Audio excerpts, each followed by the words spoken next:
30 seconds? Okay. I've attended a number of City Council meetings and work sessions regarding the topic at hand. During these meetings, I repeatedly heard the phrase that we can no longer proceed in a business-as-usual manner. This has been the view that has been unquestionably accepted by the City Council.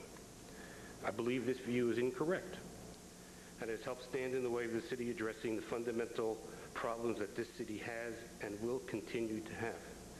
The city can expect to face continued long-term budget difficulties.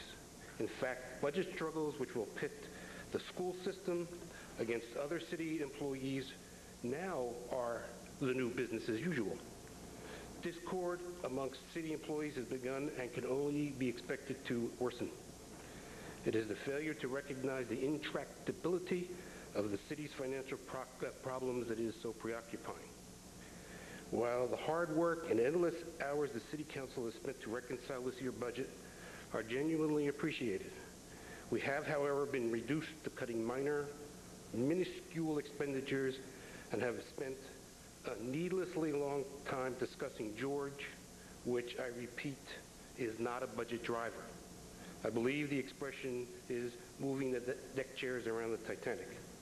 Make no mistake, once these cost reductions are committed, it will be a long time before, if ever, they can be reintroduced. I've continued to press the city to undertake 10-year projections.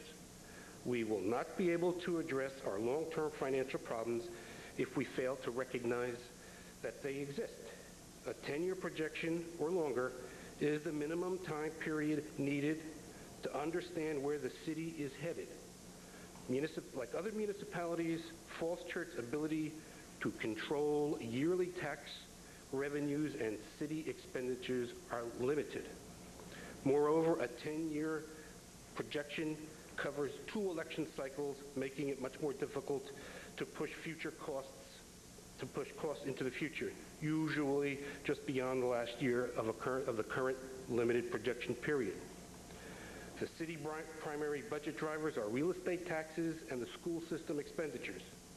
Based on the last numbers I've seen, which were produced in November, these drivers move further apart every year.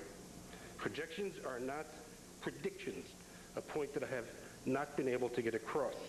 They are available to decision makers to identify trends and magnitudes. Of course, projections are driven by assumptions. It is the right of every council person to submit their preferred assumptions for testing. That is why projections are called a decision support tool.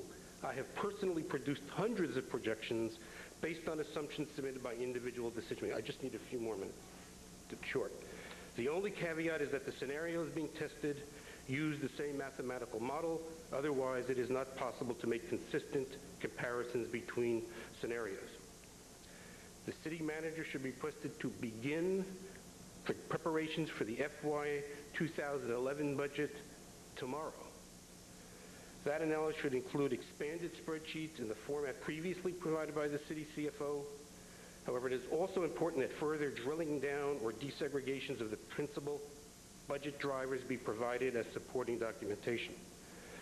While it is not clear how the last-minute requirement for an additional $170,000 could have been handled, it does seem that the solution that was suggested has worsened the tensions between the school system and city employees. To mitigate that in a very, very small way, to mitigate these tensions and to express citizen support, I have in my possession a check for $1,000 for the Falls Church Education Foundation and a check for $1,000 for a check for the City Employee Emergency Fund or other benefit. Thank you very much. Thank you very much, sir.